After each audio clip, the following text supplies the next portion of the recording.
and welcome to our October webcast. Again, a lot of times we'll do a Halloween theme. This time we are going to give you no Halloween. We're going to be basically giving you some information that ought to be, although I guess if we were to play the what keeps you up at night, it's keeping your enrollments up. And so maybe we are still dealing with the Halloween theme of what's scary in the night here. It's lack of enrollment. So you've got a couple of good people here that you'll have an opportunity to visit with. Maxie Flores from the University of Texas, El Paso, and Nikki Tolzer from Mount Airy Learning Tree in Philadelphia. I didn't get your city down there, Nikki. But we're going to share some ideas, or they'll share some ideas of things they've used and done that they feel help their enrollments. And after, so we're going to have, each of them will take a few minutes, about 15, we said, Nikki, to be able to review their notes. And then we're going to invite you as attendees to make comments, chime in if you've got a suggestion on general enrollment tips or enrollment boosting tips. Again, ideally using the ACEware toolset or ACEweb toolset, but also in general, that's what we're here to share. And again, depending on where we are with the time, if we have some time at the end, we will get into, I've got kind of a top 10 tips that we put together from various resources on using ACEware to grow your enrollment. So with that, I'm going to introduce Maxie Flores, and Maxie has been with the University of Texas, El Paso for, is it 15 years, Maxie? 16 now. 16 now, and again, Maxie was one of those homegrown talents.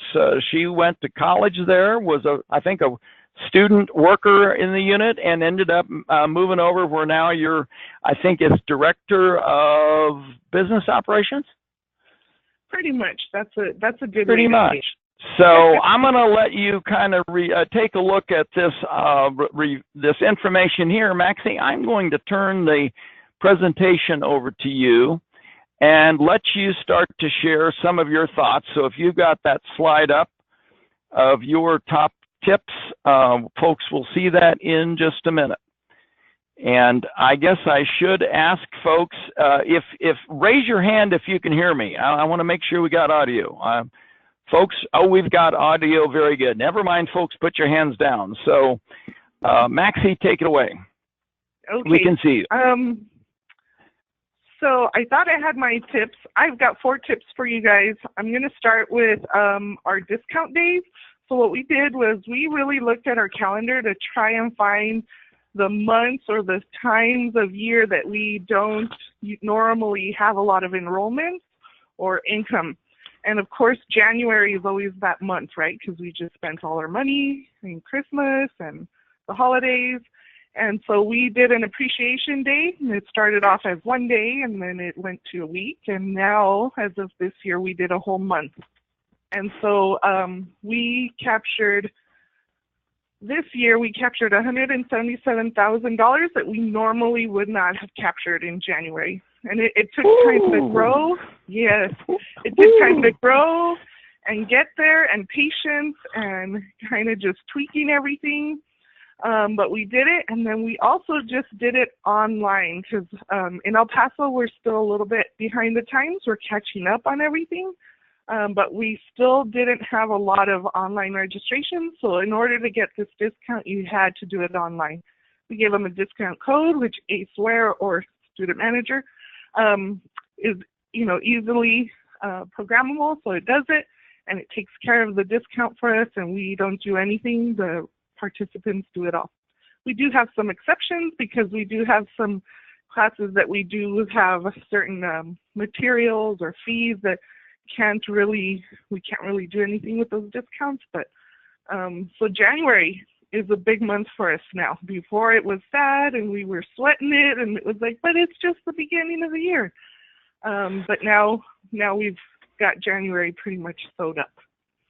Quick question: how long have you been doing this?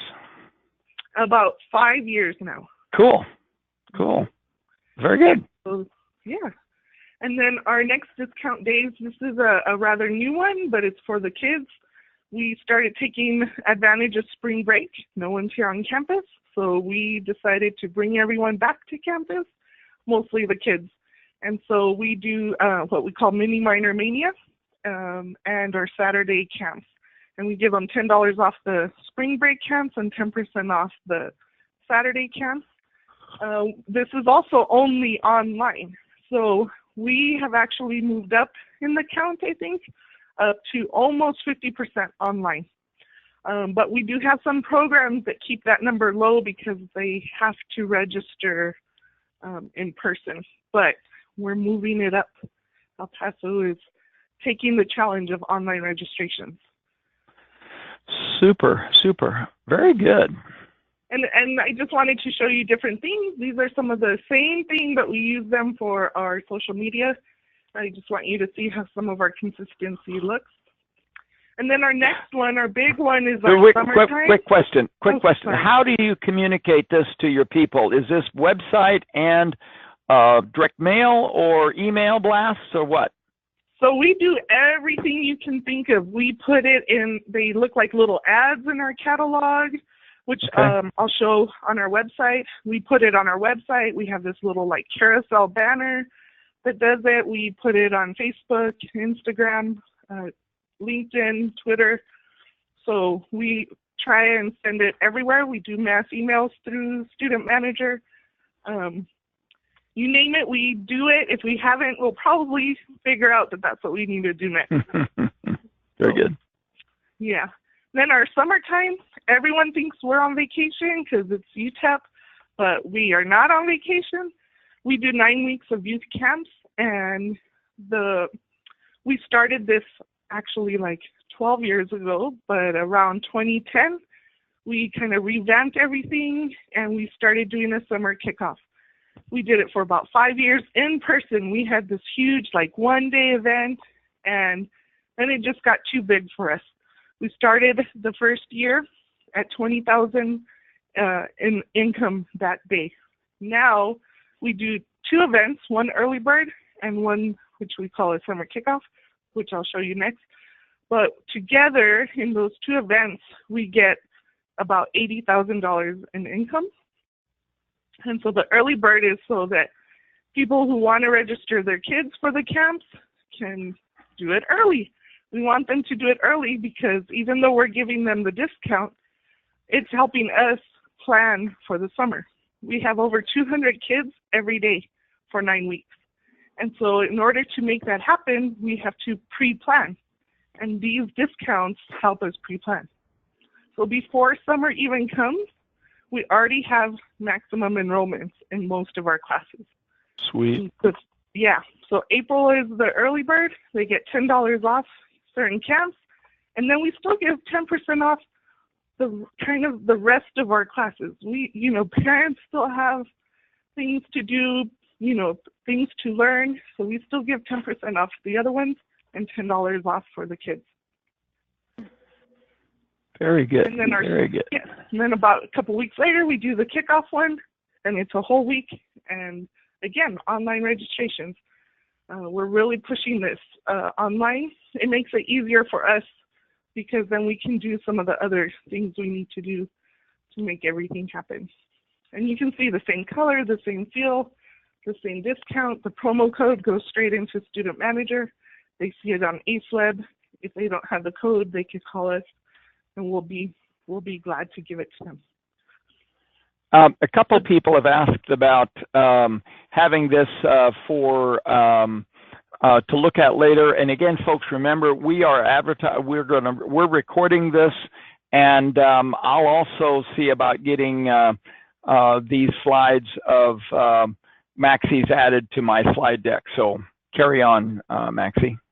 Sure, and I have numbers too on the side in my notes, and I'll send those as well, just so that you could see some of the numbers that we do generate. That's what causes us those nightmares, right? We see the numbers and we don't like what they look like. And so part of what I do is pull those numbers or export them from Student Manager and then put them in a format that we can understand and see what it is where we need to put some efforts in. So those will also be there with you. They just don't look as pretty as some of these pictures that I'm showing you guys. So this is not a discount day. This next discount slide that you see is a Fit for Life. We know that one of our biggest areas that we do bring income in is our Fit for Life classes. So they're like boxing and yoga and Tai Chi. And we're looking at your Word doc or your doc here. Okay. Did you have a slide you wanted to show? Okay, how about this one? This one. That's your desktop. That's your desktop. You need to get back to your. Sorry, guys. That's okay. We'll get. There we go. Yep. We got you. So I moved over ahead trying to get that. Okay. No, what do you guys see now? Now we see it. Fit for Life. Fit for Life. We're good. Yes. So what we do is we offer this discount. There's 3 different packages. If you register for 2 or more classes, you get 15% off. 3 or more, 20% off. And 4 or more, 25% off. We also do it where it's a package deal. If you want to take your best friend and you want to register, as long as both of them are registering at the same time, then you can get that discount as well. And this is all year long. We do promotions for this. Sometimes we'll throw in a free day or a free week throughout the year to say, hey, come try this class for free. They come, they work out, they have a good time, they register for classes. So we're always looking for fun stuff to do throughout these workout classes. El Paso's getting really, really big in that workout area. Cool. Mm-hmm. And then our Cyber Monday. Why not, right? It's Monday after Thanksgiving, so we do another 10%. And it's Cyber Monday. You do it online. We watch the numbers go up, and we enjoy that day that we normally wouldn't have made extra money. We also do it for the rest of the classes in the fall so that we can make sure that we have those classes a go. Usually in November and December, everyone's already spending money on the holidays, and so we're trying to tell them spend money with us. So we do Cyber Monday as well. It's not like January. Obviously, it's one day, but we captured $8,000 last year. Wow! So in one day, which is pretty cool. Yes, and then so the next thing I was going to go to, I hope it shows up for you guys, is our social media. We do a lot of social media on Facebook. Do you guys just see my home screen again? Yep. Home screen. Okay. And I thought Okay, now we're getting to Facebook. Okay. So we did a social media deconstruction, and we put it all back together. And so we named all of our, I don't know how it happened, but all of our Facebook, Instagram, Twitter had different names. So we streamlined it. Everyone has the same name. Everyone has similar feel to it. And so Facebook, what we realized is our participants that like our Facebook like us to say more about us than they do about our classes. So even though we put pictures of our classes or our deals or applications or anything like that, they want to know who we are. That's what they like better. So all the pictures that you see on our Facebook, those are pictures of our participants and our instructors. So this guy that's holding this other person by the head, those are actually participants in our classes that said yes on our release forms that we could take pictures. Here's our ELI students. These are participants from all over the world. They come to learn English here, and they volunteered to take pictures for us. So we really try and push stuff also that's going on campus so that our participants can know more about UTEP And we're just one of 250 departments on our campus, so there's a lot going on. They really, really liked our new employees, so we've got a lot going on, and we know that they want to know that we're human just like they are. So we do a lot of that stuff. Very good. Yes. And then I know Instagram, the same thing. We have a ton of pictures here, but we actually got more likes for like our staff. It's not a lot, but we know people are looking, and so we get more likes for our staff than we do any of our other pictures. And everything that you see on one, you're going to see on the other. And so as well as on our website. So we are sort of governed by UTEP, and so you could find us on their main page. We worked really hard with the university to get us on their main page. Then that takes us to our website, which has the same feel. These are our UTEP pages.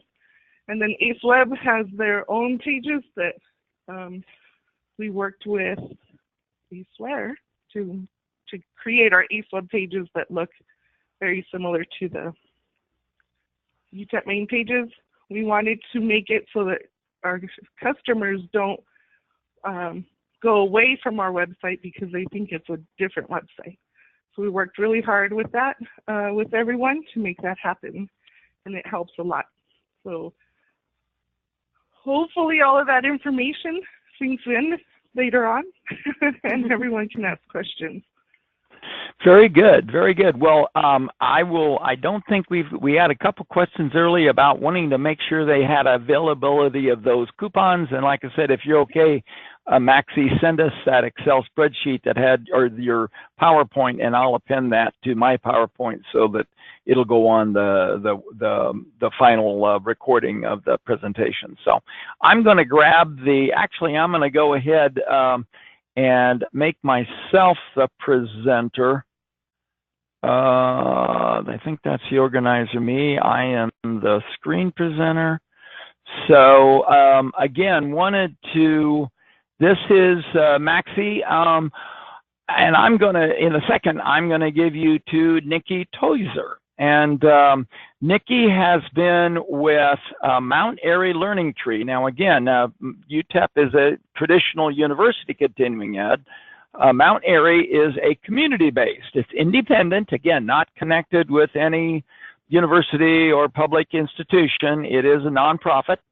It's been around for 31 years, 32 years now, I believe. Well, since 1981, so we're on 37 years. 37. I'm going the wrong direction. Yep.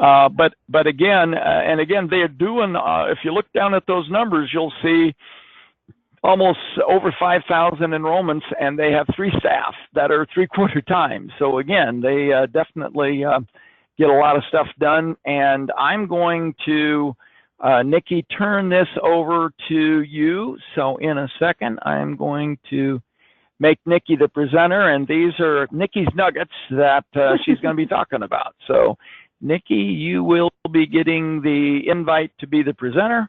Yep. And coming in, and you click show yours, and we are looking at you. So you got it, Nikki. Okay, great. So I have 3 things. I mean, they're pretty similar to what Maxie was discussing. For us, we really found that our print catalog is probably number 1 in terms of how we get the word out to our students. And periodically, people, whether they are part of our board or students of ours or teachers, every once in a while they come to us and say, "You're not getting rid of your catalog, are you?" And we are not. We are printing a somewhat fewer number at this point, trying to be a little bit more targeted.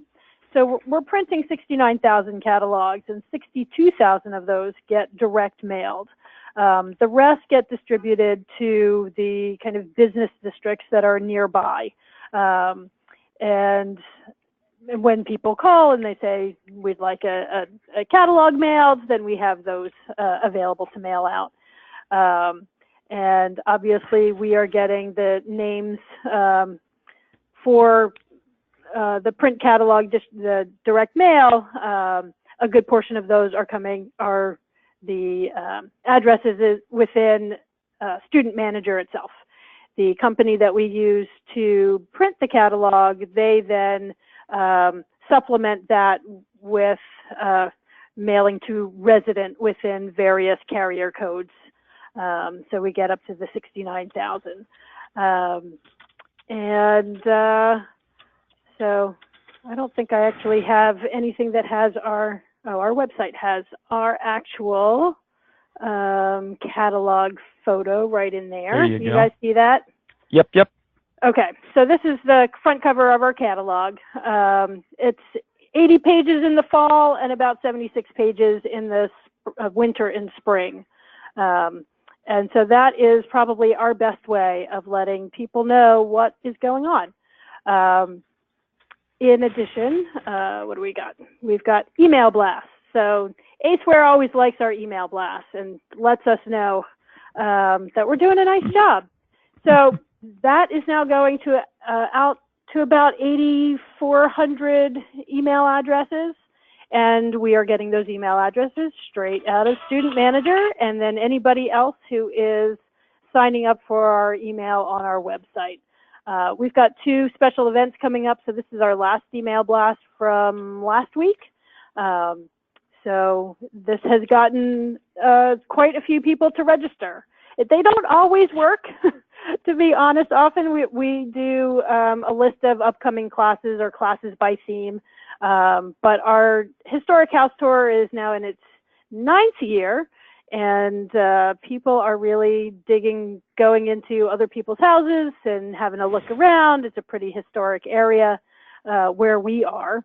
And so we got a number of people to register, and we've got this other, the Falling Leaves Art Salon. Unfortunately, that hasn't gotten a whole lot of action yet from this email.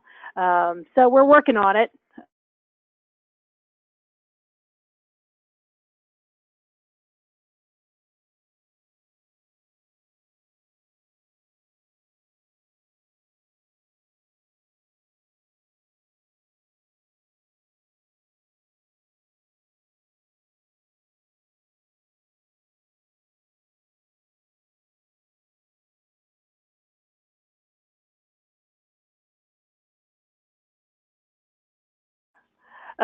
They can enroll directly into the class right from the email.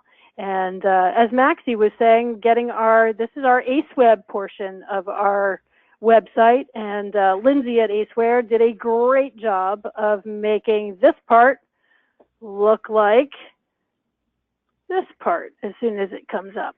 So she did a really great job just making it look like you never left, even though you kind of did.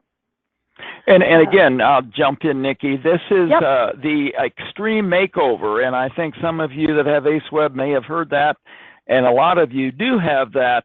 But this is that Extreme Makeover service that ACEware will provide to you if you haven't got somebody in-house who could do the modification of that. So very good. Go on, Nikki. Yeah, totally worthwhile.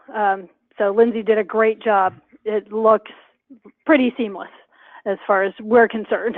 So we're pretty happy. And then we do more on Facebook than we do on some of the other social media. Instagram works out pretty well for us. Twitter, our people just don't seem to be on Twitter. So we're not getting as much engagement. So we posted this is a story about one of our instructors that was in the local paper. He teaches a sword fighting class, so he's dressed up as a knight on a horse. It's all really cool.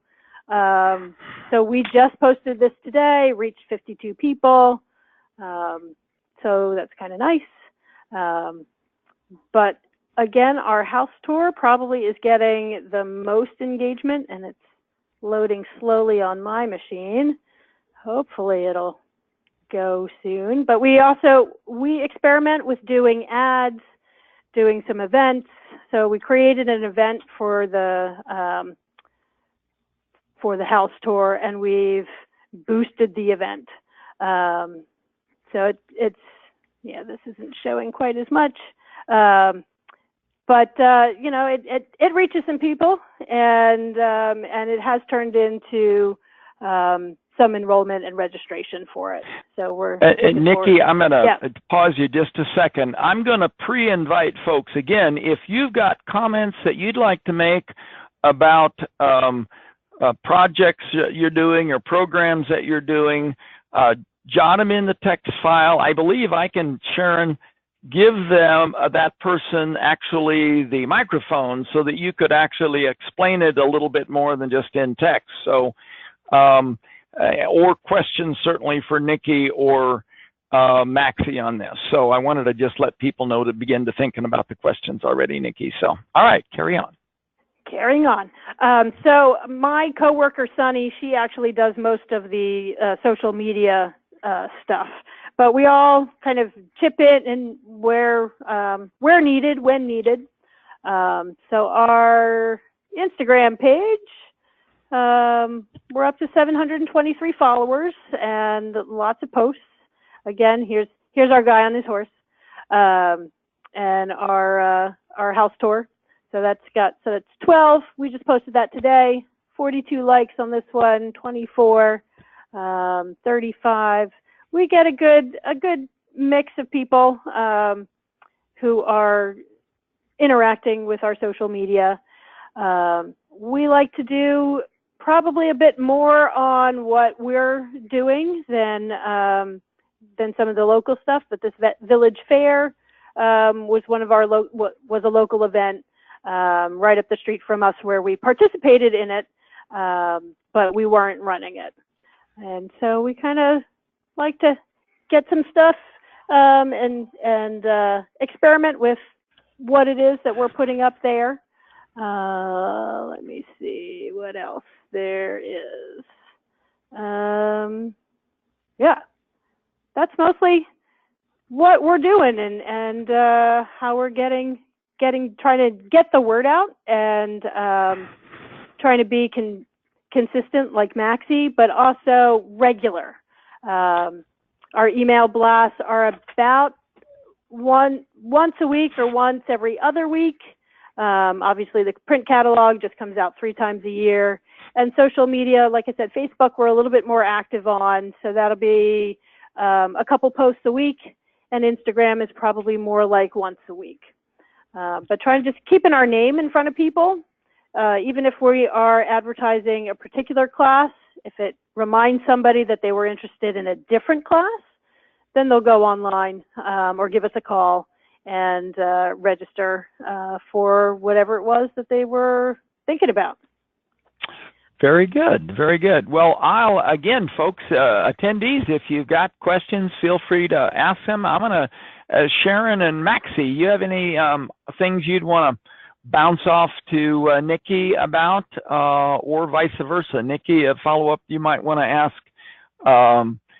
ask Maxie, and we'll have a little discussion going on in the front of the room here while we're waiting for questions from folks.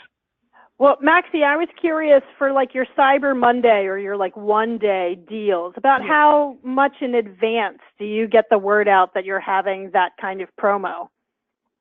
Well, we start off with our catalog. So it's in our fall catalog. We printed and mailed our catalog just like you do in August. So it went out actually like end of July, early August. So it already went out at that point. And then, so it's in the catalog, it'll be on our carousel, and then come Thanksgiving, or come November, we'll start posting it on our social media and anywhere else we could think of, the email blast and things like that. So cool, so everybody knows what the sale days are before they even happen. Right, yes. Okay. Yes, and for us, it's worth it because again, it's that pre-planning. We're planning ahead, and we're getting to know. Okay, this is going to come up. This class made already. These are the materials we need to buy. The classroom we need to situate, and for us, it's definitely well worth it. Very good. I have a question, and that is on your brochure or your catalog distribution, how far back in your student manager database of your customers, what's your kind of general query that you use? How many months back do you go and pretty much everybody, or do you have to kind of be in a code list in order to be included in that catalog? So I think for us, we go back 3 full years. 3 years, all right. Yeah, and so we understand people don't take classes every single term, but we figure, and people move and all sorts of things happen in people's personal lives. So we've kind of been going off of 3 years seems like a good number of years to go back. And make sure that, they're still engaged. And then, like I said, we also blanket certain areas. So even if they hadn't taken a class in that 3-year period, if they're in one of those areas that everybody gets a catalog, then everybody gets a catalog. It'll just be addressed to resident as opposed to Jane Doe. Gotcha. Maxie? We go back 2 years. And 2 years. Yes, and we do all the codes. We do also buy an outside mail list with certain demographics that we look for. But for our ACEware or student manager, we go back 2 years, and we use that as a rule for mass emails, because the same thing, people change email addresses, they add email addresses, and so if we go back too far, then we get a whole bunch of rejects, and then it freaks out our staff that cleans those out. And so sometimes they like to not listen to that rule, but yes, mass emails and catalog, 2 years. Sounds good. We also, in MailChimp for the email blasts, like every other year, generally over the summer, we will do a resubscribe campaign. So that gets sent to anybody who has not opened the last 50 campaigns that we've sent. And then we ask them in a series of 3 emails to resubscribe, and as long as they at least open the email, they will stay on our list. But it's another way of reducing who we're trying to make sure that who we're sending it to is who is interested in receiving. For exactly the reasons Maxie said, people change email addresses, and things, or they're no longer interested in what we're offering. So we want to make sure that we get the bang for our buck there. I've grabbed the control back from you, Nikki, so you're back. I see that. You should be looking at ACEware now. So I have a question for the two of you. Do you guys do much with taking an individual class and say, well, I know this one class, folks from this class might be interested in something coming up, and going in and doing a quick email to say, hey, you might be interested in this class specifically for people, where it's targeting one class for a follow-up or a group of similar classes, kind of more targeted mailing versus the more general? Yes, we do. We have certain programs in our department that kind of need that more personalized marketing too, and so yes, we do send a quick email because the next class has something to do with that class that they're taking, or like all the reasons why you said, but we definitely take advantage of things in their tools in Student Manager for that, for our marketing. Okay. And Max or Nikki? We are not currently doing that because with 3 staff, it's just not really attainable to do that on a regular basis. Every once in a while, yes, and especially if a teacher is asking, can you send an email to folks who have taken this class in the past that they might be interested in this new class that we're doing. I, as an instructor, have definitely done that, not directly through this particular quick report, but I have used my rosters in the past when I introduced a new class, and I emailed past students and said, hey, you guys have asked for this more advanced photography class. Now I'm ready to teach it. Go ahead, like here's the link to register.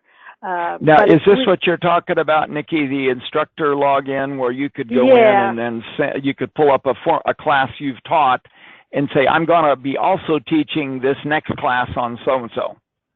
Well, it's not quite through that, because since I work here, I do it through the back end of student manager, as well. And I probably just use like the report wizard. I think that's what I used, and just looked for, whatever I had taught in the last 3 years, and got all of those email addresses. Gotcha. And then sent the email through probably my email as opposed to through the work email. Gotcha. But yeah, those are all ways that I've corresponded with my students as well. Sure. Just curious, do you guys let your instructors go in and look at rosters and encourage them to, again, connect with the students, or again, do some follow-up with other classes they're doing with you if you have a sequenced instructor? Yes. Okay. Yeah, all of our instructors have access to it. Not everybody feels as comfortable doing that. And we've told all of our instructors, they are welcome to call us, and we'll email them what they need if they're not comfortable actually logging in themselves. Whether or not they do any of that is, I can't really tell. Sure. Very good. Sharon, do you have any questions that you'd want to hit before I'll flip over to the top 10 real quickly, and then we'll do a wrap up at the end to see what other things might be coming up? No, I think you should take it away.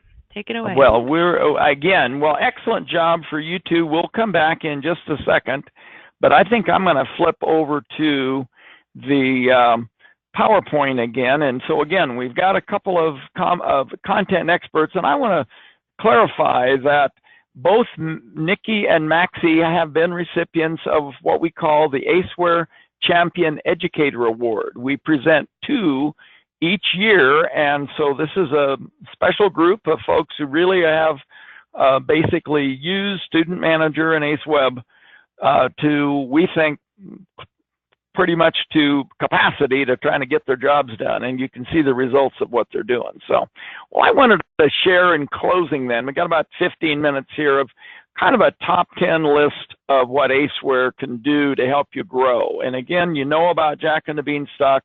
Well, we like to think that your ACEware, ACEweb and Manager, can be the seed that helps you do that. So where do you start with that? Again, as an old CE guy, to me, the big thing is knowing who your customers are, and the idea that you capture data about your customers. You have your website capturing data about your customers that will help you serve them better and will help you, the old classic rule of marketing, find other people like the people who like your program. So again, that's a constant search, is we're looking for other people who like this sauce. And so how can we know who likes the sauce? We have their demographic information that we're able to follow up. Number 2, I guess I would say run the flipping numbers. And again, looking at statistical reports, there is a whole set of statistical reports down in Webinar Archives for you to analyze by age, by the location of where they're from, looking at their subject codes, looking at life history, again, in the statistical reports area. I'm going to ask you, everybody out there, it's in the afternoon. I realize that it's hard to stay focused. Raise your hand, attendees, if you have run a statistical report out of ACEware. I just want to kind of see who all has done that. Statistical reports. And I'm seeing one, and for those of you that maybe, good Lord, I have a lot of stuff open. What I'm talking about is under reports, statistics right there, names, tracking codes, course. We've got about a third to a fourth that have run those. So again, that means the rest of you, I'd encourage you to get in there and take a look at those. And as kind of part of that is take time to smell the data. And again, that's the point is you can capture the data, but unless you take the time to analyze it, it's not going to do you a lot of good. Another one I would say is to really look in the flipping mirror. And I'm working on our staff to try to do what we call secret shopper, looking at your websites. But if you haven't, I would try to walk in the shoes of a student. Go in and say, well, I want to find a course locally. Can I find UTEP or can I find Mount Airy's pages? And then I'm looking for a particular course. How easy is it to find those courses? And then once you get there, go ahead and create a persona. You don't have to pay for the class, although since you're a staff member purportedly, you can ask for a refund. But walk through, or you could just take the damn class, you know. So walk through the web pages and just make sure that you're organized. You've got current courses. You don't have a lot of dead links for you to, make those students wanting to come back and take those classes. And then, again, the bloodhound instinct, know how they got there. If you're talking about knowing your students, the other issue is tracking codes, and I harp about tracking codes. On the name record, again, on the name record, we call that the source code. How did they find out how did you get that name into the database? What was the marketing piece that brought Becky Aycock into your database? And then we have the tracking code on the registration screen, which is what promotion brought this registration and the $150 that hopefully she'll pay into my coffers. And that is your marketing tracking. And again, I always say that if you have an unlimited marketing budget, don't bother with tracking. For the rest of us, you really ought to kind of know how your registrations got there. Program quality. Again, if you remember the 4 Ps of marketing, it's pricing, promotion, placement, and product. Well, in our business, you are trying to make a deal with a student that if they will give their money and their time, you're going to give them a product that they're going to feel they got a good value for. So again, paying attention to that. You don't have to be formal necessarily, but making sure that you're listening to students. You've got ways of communicating with students, getting their feedback about those courses you're offering to make sure that they're delivering the quality to the students. Having a data whisperer. Now, Nikki and Maxie are both obviously kind of data whisperers, but the idea is if you remember, forget Faray, who is the dog whisperer who could make a dog, he could understand what the dogs are doing. I think everybody that runs a CE program needs a data whisperer. If you know, Trenton Hightower is an excellent data whisperer.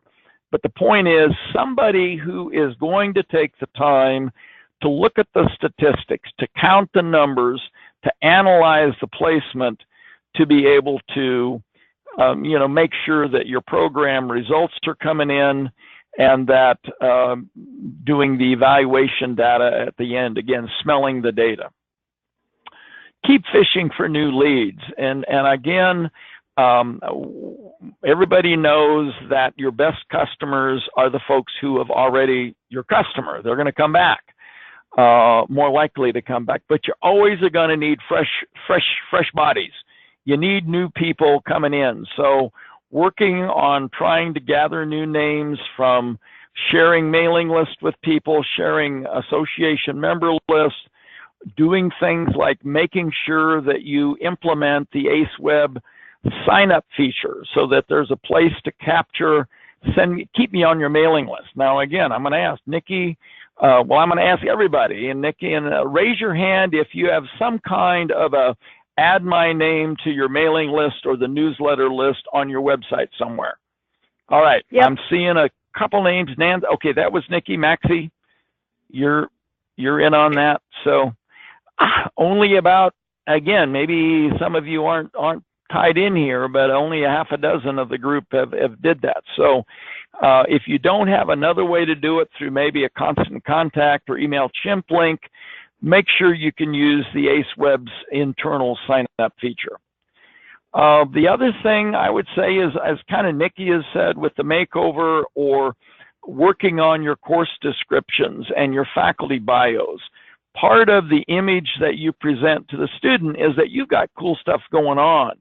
And so the idea of that, when you're putting in faculty bios, for instance, put in a picture, put in a little bit of information about why this person would be a fun person to go listen to a class. So the idea would be that you've got, whoa, that's kind of cool, or at least, you know, where do you get that high school picture?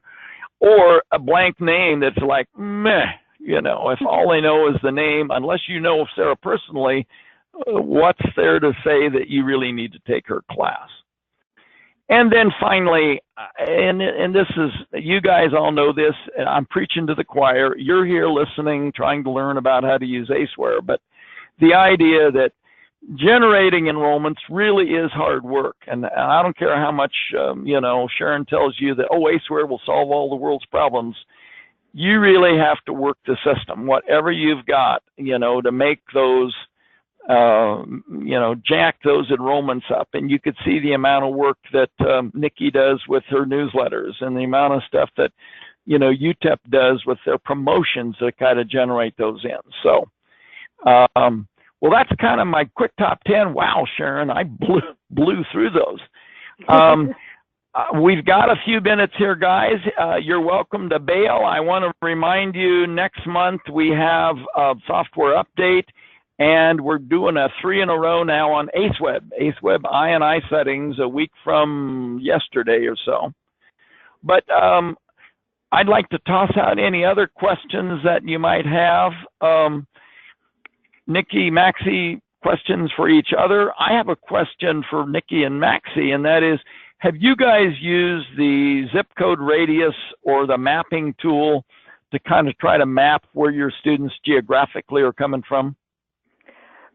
We haven't used the tool in Student Manager, but we've definitely done some zip code analysis. Zip code analysis, there you go, okay.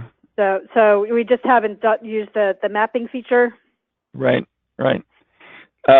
Maxie, again, your program has maybe a broader footprint there, but have you done much? You've done zip code analysis, but have you done much with the mapping or the zip code radius checking? Oh, do we lose Maxie on that? Oh, no. Is that better? Nope, there you are. There you are. There you are. Yes, so I do the same thing as Nikki does. We do an analysis as part of our quarterly updates through the year. But the tool sounds like something I need to learn and share. Yeah, the zip code radius element, and again, I'll real quickly, since we've actually got a minute to do that. One of the report tools, and you can basically add it as a function to pretty much any report you want. I'm going to look at, say, I was looking at ACEware attendees, everybody who's interested in ACEware, that the zip code radius tool, now there are two different things I'm going to display here. One is map, and number two is the idea that you can point to a zip code. If you're thinking you're going to have a geographically local promotion, for a different area, you say, well, I think we'll only have people within an hour and a half, 75 miles of Manhattan that might attend this course. So we're going to put in a zip code, we're going to put in a radius, and then it'll say, well, here are our people. Well, these cities happen to be within 75 miles of Manhattan. And now it's going to ask us about the mapping tool. And the mapping tool, there's the help guide has information about the mapping tool. Allow the black content.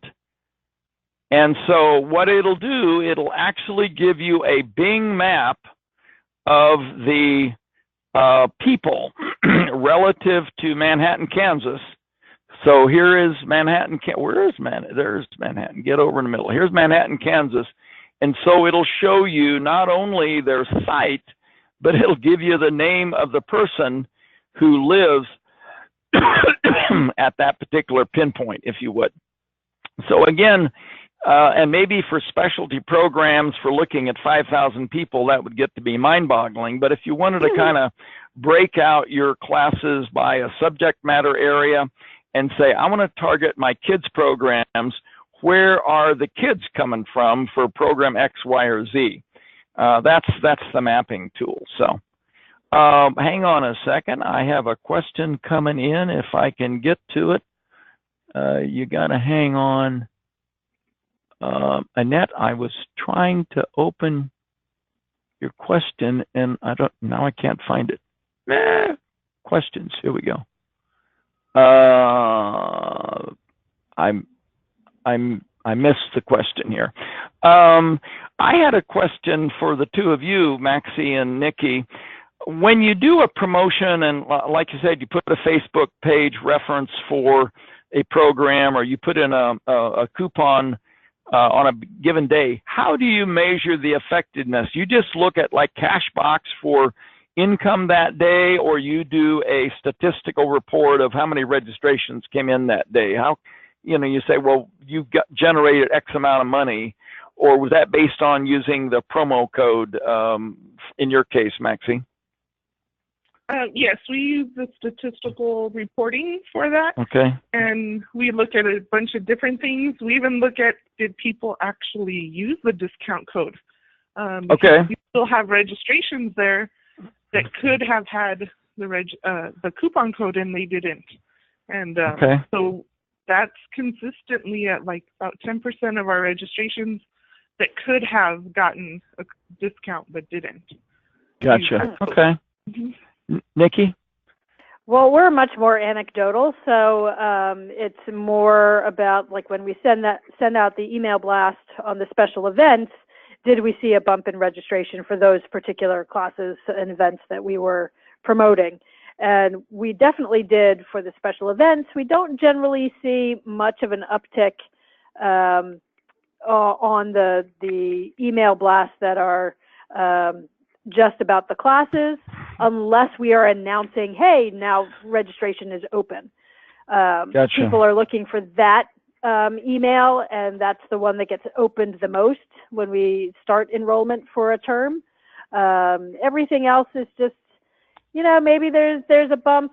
People are like, we always get email bounce back saying, hey, I'm out of the office when we're sending out our emails, but it's much more anecdotal because it's not a huge bump up after Gotcha. after an email or even any of the Facebook or Instagram posts.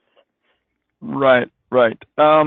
Well, Sharon, how about you doing? You think of anything else that we need to ask these guys before we let people take a break? I'm not thinking of anything to ask them, but I do applaud them, and I saw that Maxie's team won kind of the battle to get linked to from the main campus site. That's not always an easy thing to do, but it's an important thing to do. So if your site isn't linking directly from your university website, it's time to kind of get on that list as well. Excellent. Well, again, I want to thank Nikki and Maxie. Thank you for stepping up. These guys were nervous about being presenting, but I think they did a great job.